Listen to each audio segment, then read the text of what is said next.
It's official. We are already halfway through 2024, and I know it feels like maybe for you guys it's different, but for me, this year has gone by so quick.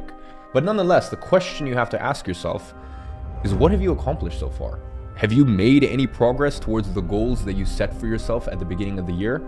Do you even remember them?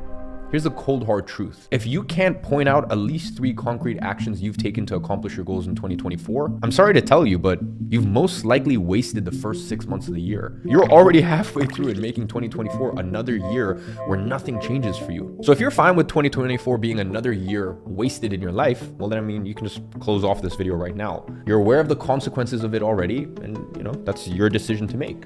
Now, if you've been working hard, but you just simply can't stand the idea of 2024 being another wasted year in your life, you are the person that I want to talk to today. Because we're about to reach the point of no return. Really, we're about to reach the tipping point where if you don't start taking action towards your goal now, your year will be gone no matter how hard you try after that. Now, before I get into that, it is extremely important that you understand this. If you've been following me during 2024, you've already lost multiple opportunities this year. And here's why I say that.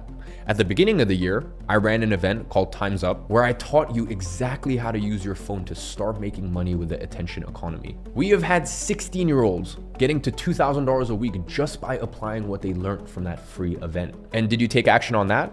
No. Then, last month, I released 7 masterclasses, free masterclasses, straight out of my $1,195 program, teaching you step-by-step on how to start an agency from zero with less than $100. And just with that content alone, we had thousands of people messaging me saying that they started their agencies and they got their first paying clients. Did you take action on that?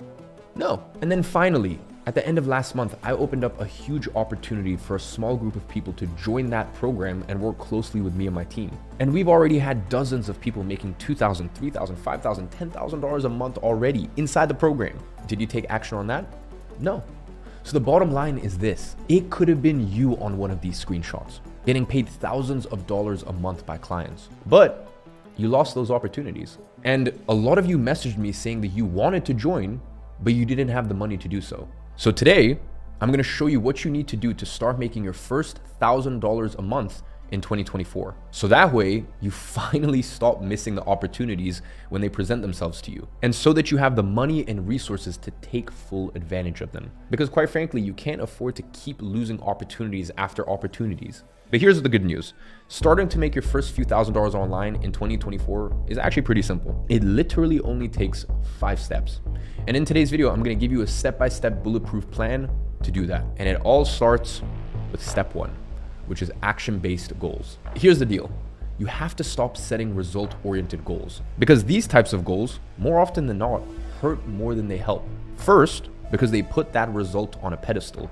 And whatever you put on a pedestal in life, you're psychologically telling yourself that you don't deserve to achieve such thing, because that's something that is above you. Hence why the expression put on a pedestal. Second, because result-based goals are not action-oriented.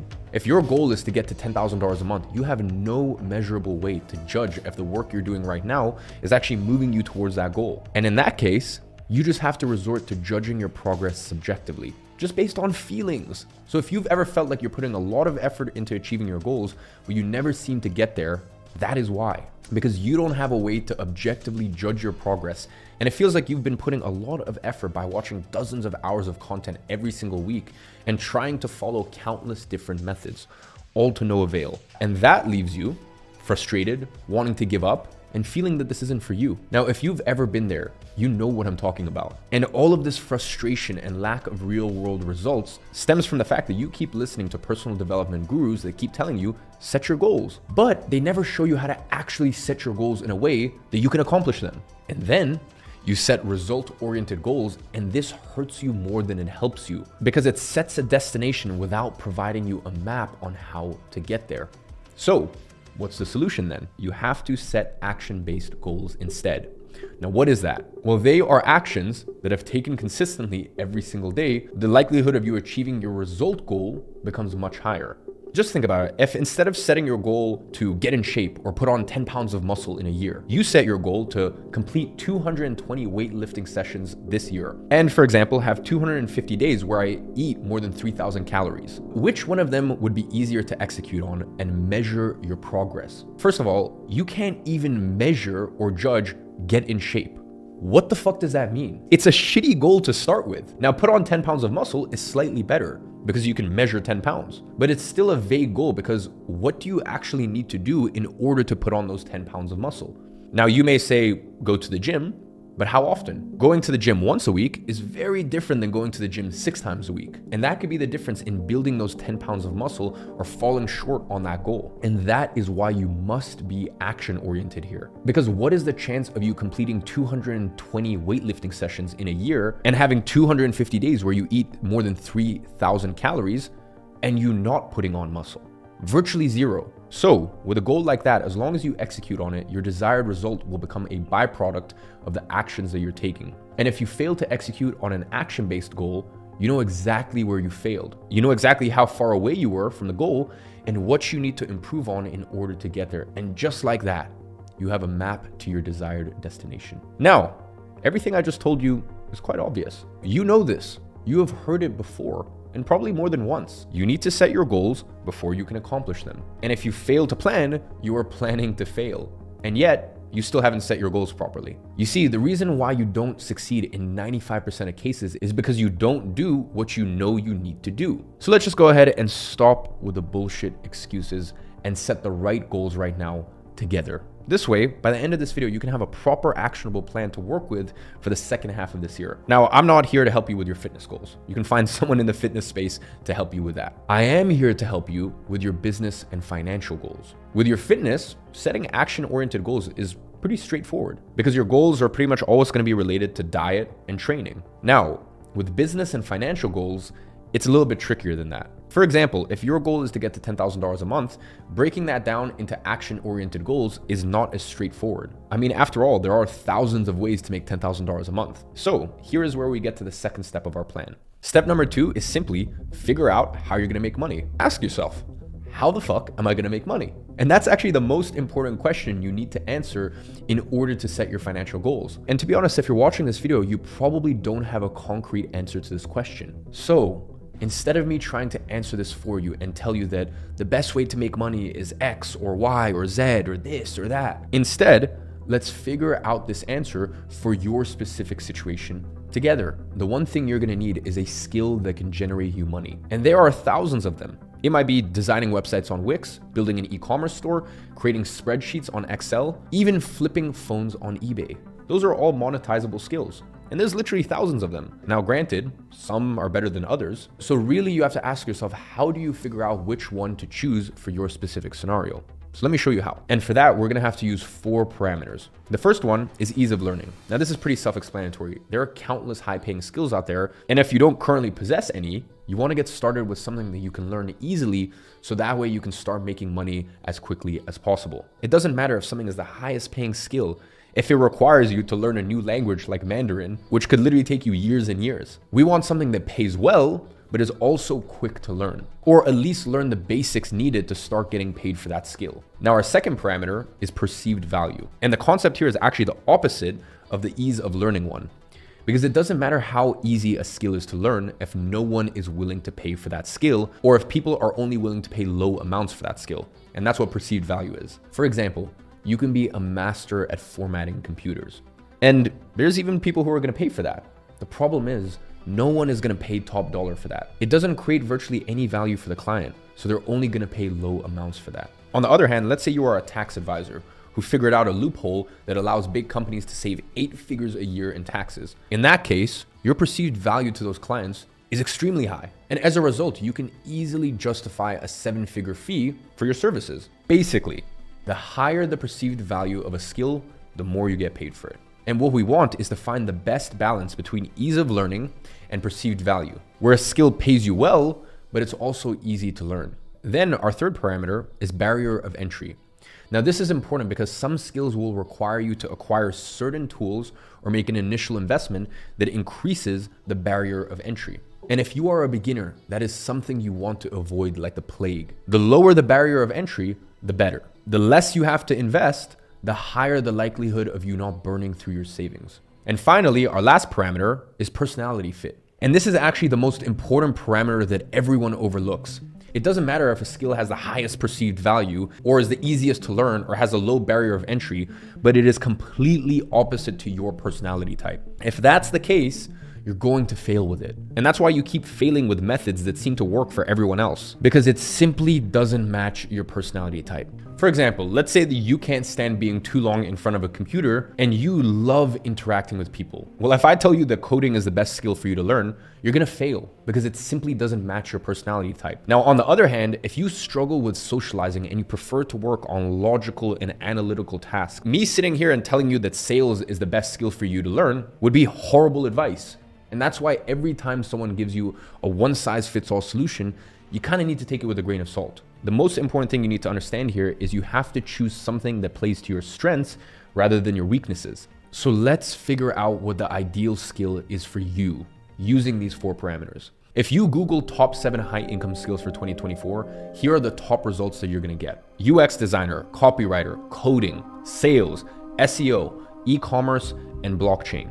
Now, what I want to do is, using the parameters that we discussed, let's fill out this table together. Now, starting with UX design, this is a skill that takes a bit of time to learn. Now, I will say that today it's a lot easier than it was a few years ago due to all of the drag and drop page builders like Wix, Squarespace, Webflow, but it still takes time to get used to with design principles because it's not something that comes naturally to us. So I call it a medium difficulty. Now, the same goes for perceived value.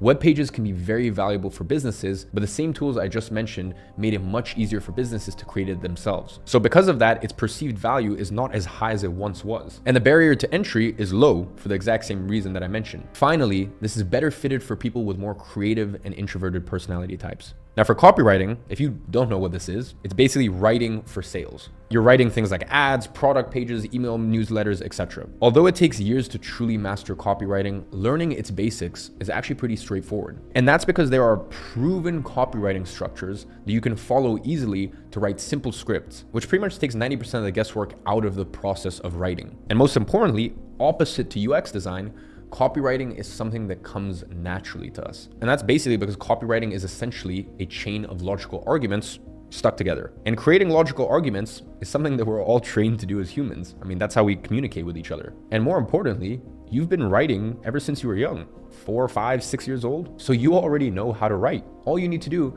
is learn how to use words in the right order, and that's why we follow the proven structures when we're first getting started. And that's especially true if you used to suck at writing in school. And that is because copywriting is the complete opposite to writing a classical essay. In an essay, you need to sound fancy and complex, but when you're writing copy, you want to sound as simple as possible, and you need to use a 5th grader level of writing. Plus, these days, it's just super easy to correct any grammatical issues or errors with tools like Grammarly. Now, for perceived value, it's probably one of the highest perceived value skills.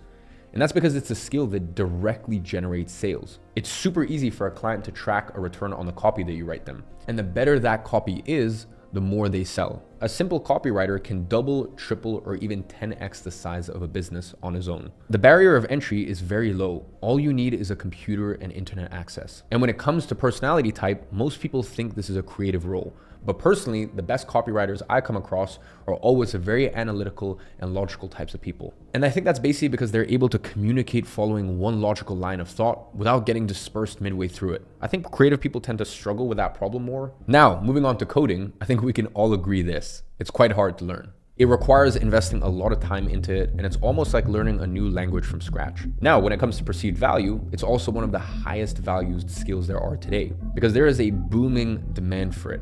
Now, I'd say the barrier of entry for it is medium because really anyone can learn how to code, but it does take a lot of effort that most people are not willing to put. The personality types that thrive here are analytical thinkers, usually mostly introverts. Now, sales is an interesting one. Most people think sales is hard, and it can be. I mean, if you're selling a $10 million house or a 6-figure software package, it's probably going to take some good selling skills. Now, you don't need to sell that. You don't even need to sell people over the phone or anything. In fact, one of the easiest types of sales there is called cart recoveries. Think about e-commerce stores or anyone who sells any type of product online. There's going to be a lot of people who initiate checkout, but they never quite finish their purchase. Sometimes they have a question, or sometimes they simply forget about it during the process. And those are super hot prospects ready to buy. So all you need to do is contact them, see if they have any questions, and gently nudge them back to checkout for them to finish their order. And with just that simple touch point, you can increase the revenue of an online business by 30 to 50%. I mean, it's actually insane.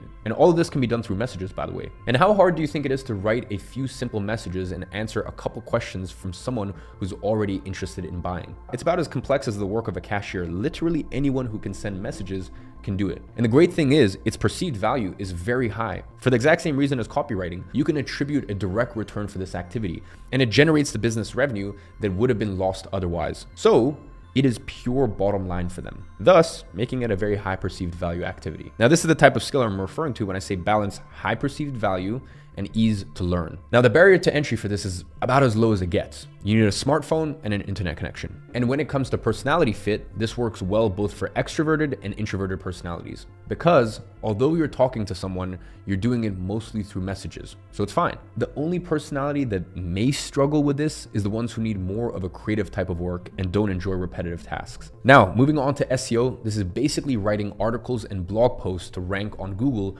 for specific keywords. And the level of writing that you need for that is quite low. And also, most of it can be outsourced to AI nowadays, so learning it is pretty easy. Now, the problem is the perceived value for it is quite low. I mean, it's quite similar to what happens with UX design. It used to be high, but since the launch of tools that made it possible for pretty much anyone to do it themselves, its perceived value went down considerably. I mean, it's basic supply and demand. Now, on the other hand, the barrier of entry for it is quite low as well. Now, for personality types, it's an interesting one. If you're too analytical, you're probably not going to like it because it's too simple and you're going to be writing the same type of articles saying pretty much the same thing over and over. And you're probably going to get bored because you're going to feel like you are underutilizing your true capabilities. Now, if you feel like you are a highly above average capable person, I would recommend you going for copywriting instead. It's going to pay off way better than SEO. And funnily enough, it's the same thing if you're too creative because you won't have too much room for creativity here since you're just going to stick to very few specific topics for each article. Now, e-com is another interesting skill. And up until 18 months ago, I'd consider this one pretty difficult to learn. Now, building an e-commerce store is easy. Shopify made that easy many, many years ago. The difficult part is getting sales to your store because before you need to invest in paid traffic and influencers, which is very hard to make work profitably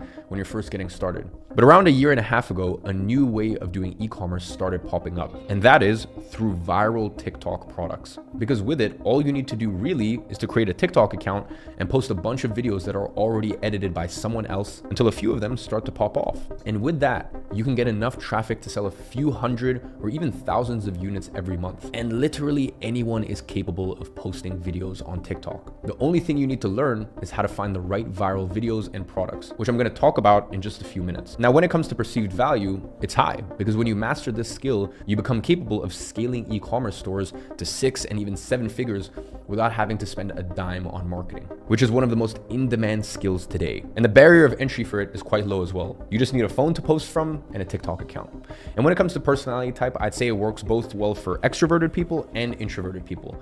But creatives tend to enjoy this one more than analytical people. Although the analytical people thrive when it comes to the metric side of this business, if you're one of them and you can find a business partner that's the opposite personality type, it will be a great combo here. Next, let's talk about blockchain. Although we still don't know where we are in the market with crypto, it's still a skill in high demand. And I believe it's only going to grow as time goes by, when the real use cases of blockchain start going mainstream and getting mass adoption. And this is probably one of the highest paying careers that you could get into, looking for the long term. Problem is, it's extremely hard to learn, meaning it's not an optimal skill to learn as a beginner because we don't have the proper balance between ease of use and perceived value. The perceived value is high, but so is the difficulty to learn it. We want something with high perceived value and that's easy to learn. Those are non-negotiables. Then it's just a matter of finding out what fits the best for your personality type. Now, just to finish this one off, for barrier of entry, this is high, mainly because there aren't many resources out there on how to learn this. So you have to be able to figure out a lot of things on your own. Now, for personality type, this is as analytical of a skill set as it gets. All right, now that we finished that, step 3 is pick your skill. Now that you already understand the top skills, You have to actually pick one. Now, before I give you my preferred choice, here's where you need to look at your specific situation. Because if you're already good at one of these skills, you can ignore some of our parameters, especially ease of learning and barrier of entry. So if you're already a good blockchain developer, that's probably one of the best paths for you to follow because it has a high perceived value and a high barrier of entry, which is usually a bad thing. But in this case, it plays in your favor because you already know the skill, and the high barrier of entry keeps more people from learning it. So you're gonna be jumping into an untapped market. Same if you're already good with coding, for example. That's why I say that there is no one size fits all solution. And it's extremely important for you to take your specific life situation into consideration when evaluating this. Now, I assume that for 99% of people watching this, you're not a master at blockchain development or coding. So in that case, you do need something that's easy to learn because you need to learn this skill from scratch. And the faster you can learn, the faster you'll start making money. So let's take another look at the table we just built together. It's very clear that there are a few winners, and they are copywriting, sales, and e-commerce, because all of these three skills have an ideal balance between ease of learning, high perceived value, as well as a low barrier of entry. And really, you can kind of just pick any of them and you'll be able to succeed. You just need to choose the one that better fits your specific personality. And for that, only you will know the right answer. So pick one now. No need to overthink it. Just go with whatever your gut feeling tells you to go with. Because honestly, you can succeed with any of them. Now, step number 4 is define success and set your action-oriented goals. Now that you have picked the skill that you're gonna use to make money, you need to ask yourself, what do you need to do in order to succeed with it? Here, we're gonna define what success looks like with the skill and what we need to do in order to get there. So that this way, we can put together an action-oriented goal that you're going to use as your North Star for the next 6 months in order to achieve your desired result by the end of 2024. So let's start with copywriting. For copywriting, you basically need to write copy for clients. And there's actually a hack to start writing copy for clients that you don't even have, all while learning at the same time. I call it the learn as you earn method. And I actually first learned that from Luis, my own CMO and former copywriter for my own agency. And here's how it works. The best way to learn how to write copy is by actually writing copy. Crazy, I know, who would have thought? Now, who are you gonna write copy to if you don't have any clients when you're first starting out? And here's what you're gonna do. You're gonna pick 10 to 20 businesses or brands that you would love to work with, and then you just write copy for them as if they're already your clients. We can just refer to them as mock clients. It can be any type of copy. Emails, ads, landing pages, whatever you want. Just take one copywriting framework and use it to write copy for them. Write it as if they're an actual client of yours, paying you to write for them. You can write 3, 5, 10 pieces of copy for each, however many you want, really. And then, as you write those pieces of copy for each one of those 10 to 20 mock clients, you're gonna be acquiring real world copy experience because you're actually doing it in practice. You are writing copy, and that's how you learn it in the first place. And now you may ask, okay, but how do I actually get paid for doing this? And that's the genius part of this method. What you do is you take these pieces of copy that you've written and you select the best ones for each business, and you simply send those copies to them. And all you need to do is just say something simple along the lines of, hey, I love the work that you guys do. I've recently started taking on a few copywriting projects, and to practice, I decided to write you a few emails for your brand. So I thought, why not send them to you, since I already wrote them anyway? Feel free to send them to your email list or use them on your ads if you like. And this is where the magic's gonna happen. What will happen is as you do this, first, you're gonna get better and better at it. And second, you're gonna start getting positive responses from these messages because you are doing something for them without expecting anything in return. And some of them will like your copy and wanna get more of them from you. And then you simply offer to write for them on a retainer. And it's that simple. And with that, you're essentially killing 2 birds with 1 stone. You're practicing your craft while reaching out to potential clients. So with that, you can say that the amount of paying clients you get is directly related to the amount of copy that you write and send to these mock clients, which means that for this skill, your action-oriented goal should be something along the lines of write X pieces of copy for mock clients. So let's just go ahead and put a real number here. If we're talking about the next 6 months, you can comfortably write 1,000 pieces of copy. That's 5 pieces of copy a day. If you really dedicate yourself to this, do you think you can write 5 simple emails a day? Because we both know that you can. And what's the likelihood of you sending your work to 500, 700, or even 1,000 different businesses, all written using the same proven frameworks I'm gonna give you in a minute, and not a single one of those businesses wants to work with you? It's virtually impossible. So if you set your action-oriented goal to write 1,000 pieces of copy for mock clients by the end of 2024, the odds of you being at $2,000, $5,000, or even $10,000 a month by the end of the year are actually realistic. And that is the power of setting the right action-oriented goal. Now, before I show you how you're actually gonna come up with a plan to execute on that goal, so that way you can actually achieve it by the end of 2024, let me quickly show you what your goals should look like in case you chose sales or e-commerce. For sales, it's pretty much the same. What do you need to succeed with it? Well, you need to sell. And do you have something to sell? Probably not. So what you need to do is find someone that does and offer to sell it for them. And the best way to do that is to find a few people who sell online. It could be stores, it can be coaches who have a course or a high ticket program. Honestly, anyone that sells anything online. And then you contact them and tell them that you're gonna reach out to every single person that started the checkout process on their stores or on their course. And you're gonna have a chat with them to see if they had any questions or what was the reason that they didn't buy, and then answer those questions and get them to finish the checkout process. And you're gonna offer to do that completely free. All they need to do is just pay you a commission on whatever amount that you recover. This is a no-brainer offer because you're helping them recover lost revenue, and there's literally zero risk for them because they only pay for the sales that you recover, which would be sales that they wouldn't have gotten otherwise. And you can easily make a few $1,000s a month simply by doing that. So with that, you can say that the amount of money that you make is directly related to the number of cart abandonment messages that you send. So in this case, your action-oriented goal should be something along the lines of send 10,000 cart abandonment messages by the end of 2024. Now, let's say from those 10,000 messages, you manage to get 5% of them to finish the checkout process for the very product that they already wanted and have already started the checkout process with on their own. And by the way, at 5%, you're gonna be doing a terrible job here. But still, at 5%, if you get a 20% commission for each sale that you recover, that would equate to $10,000 already from just sending simple text messages. Just so you understand, that's about 55 messages a day that you need to send. And by the way, just so you have context, the average adult in their 20s today sends around 128 messages a day. So you are already sending double that amount on a daily basis. So do you see how easy it is to understand what you need to do when you break down your goals like this? Now, the same applies for e-commerce. All you need to do here is to repost videos from viral products. Videos which have already gotten millions and millions of views, so they're proven to work. Now, I'm gonna tell you where to find those videos in a second, but if you post 20 videos a day, and keep in mind, you don't need to edit any of those videos. You just need to find them on other TikTok accounts, download them, and republish them on your page. If you post 20 of those videos a day, which have already gotten millions of views before, doing that consistently every day for the next 6 months, that would be in total around 3,600 videos that you post. What do you think the likelihood of just a few of them popping off? Very likely. Now, let's say that 1% of those videos do pop off. Again, very bad number, but let's be conservative with our examples here.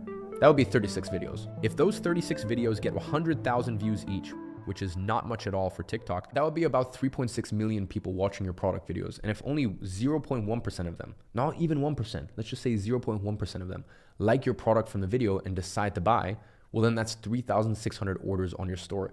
And at $50 per order, that's about $180,000 in revenue. And let's say even if you have terrible margins at 30%, that's still $54,000 of pure profit in your pocket. Not bad at all for reposting a few short videos. So with that, you can say that the amount of money you make with this skill is directly related to the number of videos that you post. In this case, your action-oriented goals should be something along the lines of post 3,600 viral product videos by the end of 2024. Now, step number 5 is create an execution plan for these goals. You now have a goal, and in order for you to accomplish this goal, you need a plan, an execution plan. And just like with fitness, if your action-oriented goals are to complete 220 weightlifting sessions in a year or to have 250 days where you eat more than 3,000 calories, well, then in that case, you're gonna need a trainer to put together a training protocol for those 220 weightlifting sessions, and in there detailing what exercise you're gonna do, in which order, with how many reps, sets, and weights, as well as schedule rest days and deload periods. And then you're gonna want a nutritionist to put together a meal plan for you to eat those 3,000 calories, so that way you know exactly what to eat, when, and in what quantities. Meaning, you need a plan to accomplish your goals.